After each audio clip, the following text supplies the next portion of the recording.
Pope Francis travel कर रहे हैं कैनेडा ਦੇ ਵਿੱਚ ਅਗਲੇ ਮਹੀਨੇ ਉਹਨਾਂ ਨੇ ਆਉਣਾ ਜੁਲਾਈ ਦੇ ਮਹੀਨੇ ਪਹਿਲਾਂ ਦਾ ਇਹ ਪਲਾਨ ਹੈਗਾ ਆ ਪਰ ਉਹਦੇ ਤੋਂ ਬਾਅਦ ਉਹਨਾਂ ਦੇ ਗੋਡੇ ਦੇ ਵਿੱਚ ਦਰਦ ਹੋਣ ਲੱਗ ਪਿਆ ਸੀ ਤੇ ਉਹਦੇ ਤੋਂ ਬਾਅਦ ਕਿਹਾ ਸੀ ਕਿ ਸ਼ਾਇਦ ਉਹ ਕੈਨੇਡਾ ਦਾ ਫੇਰੀ ਕੈਂਸਲ ਕਰ ਦੇਣ ਪਰ ਅੱਜ ਵੀਰਵਾਰ ਨੂੰ ਵੈਟੀਕਨ ਤੋਂ ਜਿਹੜੀ ਕਨਫਰਮੇਸ਼ਨ ਆਈ ਆ ਕਿ ਬੜਾ ਲੰਬੇ ਸਮੇਂ ਤੋਂ ਜਿਹੜਾ ਟ੍ਰਿਪ ਪਲਾਨ ਕੀਤਾ ਗਿਆ ਸੀ ਰੋਮਨ ਕੈਥੋਲਿਕ ਰਿਲੀਜੀਅਸ ਲੀਡਰ ਦਾ ਉਹ ਇਸ ਵੇਲੇ ਜਿਹੜੇ ਹੈਲਥ ਇਸ਼ੂਜ਼ ਦੇ ਨਾਲ ਡੀਲ ਕਰ ਰਿਹਾ ਉਹ ਇਹਦੇ ਵਿੱਚ ਆਉਣਗੇ ਕੈਨੇਡਾ ਦੇ ਵਿੱਚ ਜੁਲਾਈ 24 ਤੋਂ ਲੈ ਕੇ 29 ਤੱਕ ਉਹਨਾਂ ਨੇ ਆਉਣਾ ਐਡਮਿੰਟਨ ਦੇ ਵਿੱਚ ਕੁਬੈਕ ਸਿਟੀ ਦੇ ਵਿੱਚ ਤੇ ਹੋਰ ਇੱਕ ਥਾਂ ਦੇ ਉੱਤੇ ਉਹਨਾਂ ਨੇ ਜਿਹੜਾ ਰੁਕਣਾ ਆ ਹੁਣ ਪੋਪ ਫਰਾਂਸਿਸ ਦਾ ਕੈਨੇਡਾ ਆਉਣਾ ਵੈਸੇ ਤਾਂ ਆਪਣੇ ਆਪ ਦੇ ਵਿੱਚ ਬਹੁਤ ਵੱਡੀ ਗੱਲ ਹੈ ਕਿ ਇੱਕ ਧਰਮ ਦੇ ਸਭ ਤੋਂ ਵੱਡੇ ਲੀਡਰ ਨੇ ਜਦੋਂ ਕਿਸੇ ਦੇਸ਼ ਦੇ ਵਿੱਚ ਆਉਣਾ ਹੋਵੇ ਤਾਂ ਉਸ ਧਰਮ ਦੇ ਫੋਲੋਅਰਸ ਦੇ ਲਈ ਬਹੁਤ ਵੱਡੀ ਗੱਲ ਹੁੰਦੀ ਹੈ ਪਰ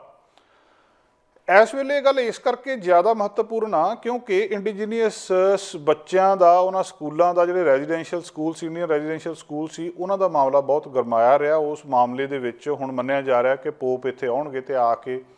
ਪਰ ਜਿਹੜੇ ਇਨ ਪਰਸਨ ਇੱਥੇ ਉਹ ਜਿਹੜੀ ਮੁਆਫੀ ਮੰਗਣਗੇ ਉਹਨਾਂ ਲੋਕਾਂ ਤੋਂ ਇੰਡੀਜੀਨੀਅਸ ਲੋਕਾਂ ਤੋਂ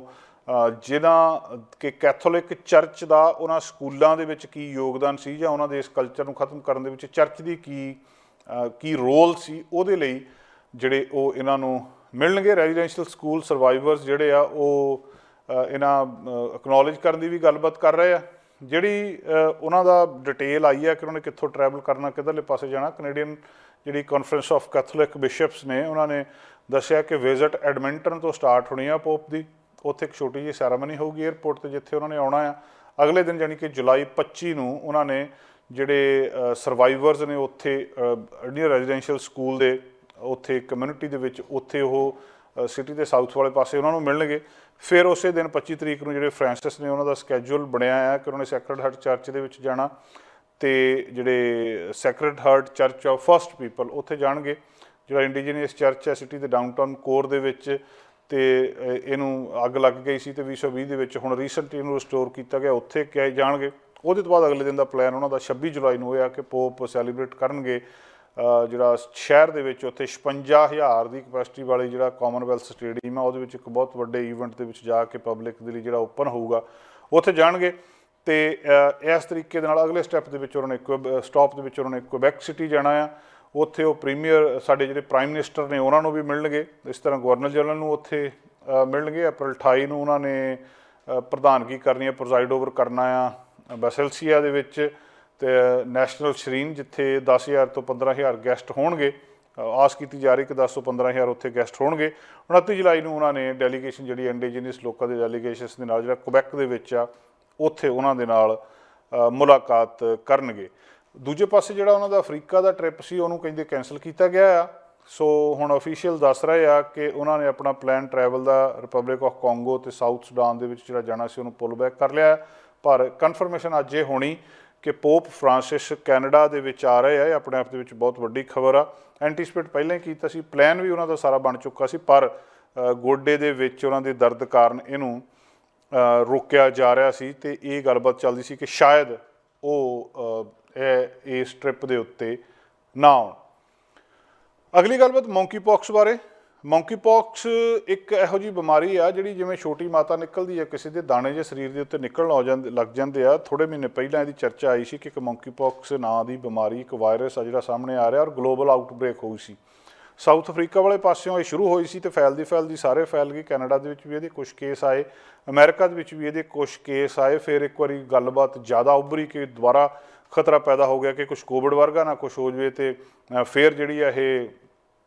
ਬਿਮਾਰੀ ਫੈਲ ਨਾ ਜਾਵੇ ਦੂਜਾ ਛੂਤ ਦੀ ਬਿਮਾਰੀ ਆ ਕੰਟੇਜੀਅਸ ਆ ਇੱਕ ਬੰਦੇ ਤੋਂ ਦੂਜੇ ਬੰਦੇ ਨੂੰ ਫੈਲਦੀ ਆ ਫਿਜ਼ੀਸ਼ੀਅਨ ਦੂਜੇ ਹੋਰ ਸਾਰੇ ਹੈਲਥ ਅਫੀਸ਼ੀਅਲਸ ਜਿਹੜੇ ਆ ਉਹਨਾਂ ਨੇ ਰੌਲਾ ਰੱਪਾ ਪਾਇਆ ਫਿਰ ਥੋੜ੍ਹੇ ਸਮੇਂ ਬਾਅਦ ਗੱਲ ਫਿਰ ਆਈ ਗਈ ਹੋਊਗੀ ਵੀ ਨਹੀਂ ਇਹ ਕੋਈ ਐਡੀ ਗੱਲਬਾਤ ਨਹੀਂ ਆ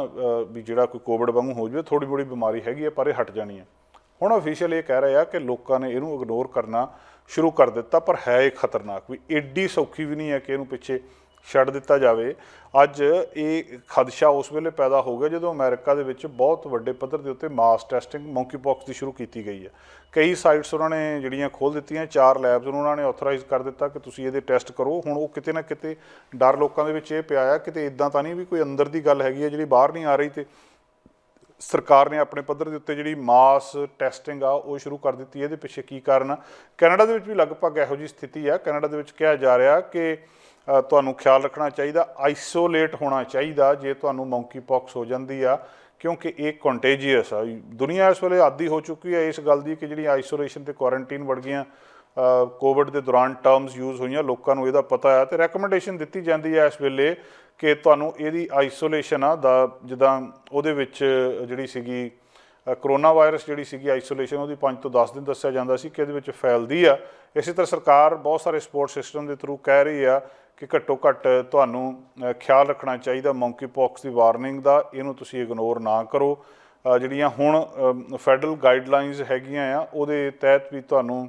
ਆਈਸੋਲੇਟ ਹੋਣਾ ਚਾਹੀਦਾ, ਤੇ ਜਦੋਂ ਤੱਕ ਤੁਸੀਂ ਇਹ ਕੰਟੇਜੀਅਸ ਨਹੀਂ ਰਹਿੰਦੀ ਉਸ ਵੇਲੇ ਤੱਕ। ਸੋ ਬਹੁਤ ਸਾਰੇ ਲੋਕ ਇਹਨੂੰ ਇਗਨੋਰ ਕਰ ਰਹੇ ਆ, ਪਰ ਇਹਨੂੰ ਇਗਨੋਰ ਨਹੀਂ ਕਰਨਾ ਚਾਹੀਦਾ। ਜੇ ਕੋਈ ਮੰਕੀ ਪੌਕਸ ਦੇ ਲੱਛਣ ਤੁਹਾਨੂੰ ਨਜ਼ਰ ਆਉਂਦੇ ਆ, ਕਿਊਬੈਕ ਹੈਲਥ ਅਫੀਸ਼ੀਅਲਸ ਨੇ ਕਿਹਾ ਸੀ ਕਿ ਉੱਥੇ 171 ਕਨਫਰਮਡ ਮੰਕੀ ਪੌਕਸ ਦੇ ਕੇਸ ਨੇ ਉਹਨਾਂ ਦੇ ਪ੍ਰੋਵਿੰਸ ਦੇ ਵਿੱਚ, ਤੇ ਹੁਣ ਇਹ ਬਾਕੀ ਥਾਵਾਂ ਦੇ ਉੱਤੇ ਵੀ ਹੋ ਸਕਦੇ ਆ। ਇੱਕ ਦੂਜੇ ਨੂੰ ਲੱਗਣ ਦੇ ਨਾਲ, ਨੇੜੇ ਹੋਣ ਦੇ ਨਾਲ ਇਹ ਫੈਲਦੀ ਆ, ਤੇ ਇਸ ਗੱਲ ਦਾ ਖਾਸ ਤੌਰ ਦੇ ਉੱਤੇ ਖਿਆਲ ਰੱਖਣਾ ਚਾਹੀਦਾ ਆ। ਵਾਇਰਸ ਆ, ਖਤਰਨਾਕ ਆ, ਇੱਕ ਦੂਜੇ ਤੋਂ ਦੂਜੇ ਵਿਅਕਤੀ ਨੂੰ ਫੈਲਦਾ ਆ। ਠੀਕ ਹੈ, ਇਹ ਪੈਂਡੈਮਿਕ ਨਹੀਂ, ਠੀਕ ਹੈ ਇਹ ਮਹਾਮਾਰੀ ਨਹੀਂ, ਪਰ ਫਿਰ ਵੀ ਦੱਸਿਆ ਜਾ ਰਿਹਾ ਕਿ ਇਹ ਆਪਣੇ ਆਪ ਦੇ ਵਿੱਚ ਖਤਰਨਾਕ ਬਿਮਾਰੀ ਆ, ਤੇ ਇਹਦੇ ਤੋਂ ਜਿੱਥੇ ਤੱਕ ਬਚਾਅ ਕਰ ਸਕਦੇ ਹੋ ਉਹ ਕਰਨਾ ਜ਼ਰੂਰ ਚਾਹੀਦਾ। ਸਾਡਾ ਹਰ ਇੱਕ ਪ੍ਰੋਗਰਾਮ ਵੇਖਣ ਤੇ ਸਾਡੇ ਨਾਲ ਜੁੜਨ ਲਈ ਸਬਸਕ੍ਰਾਈਬ ਕਰੋ ਚੈਨਲ ਪੰਜਾਬੀ ਤੇ ਨੋਟੀਫਿਕੇਸ਼ਨ ਲਈ ਬੈਲ ਆਈਕਨ ਵਾਲੇ ਬਟਨ ਤੇ ਕਲਿੱਕ ਕਰੋ।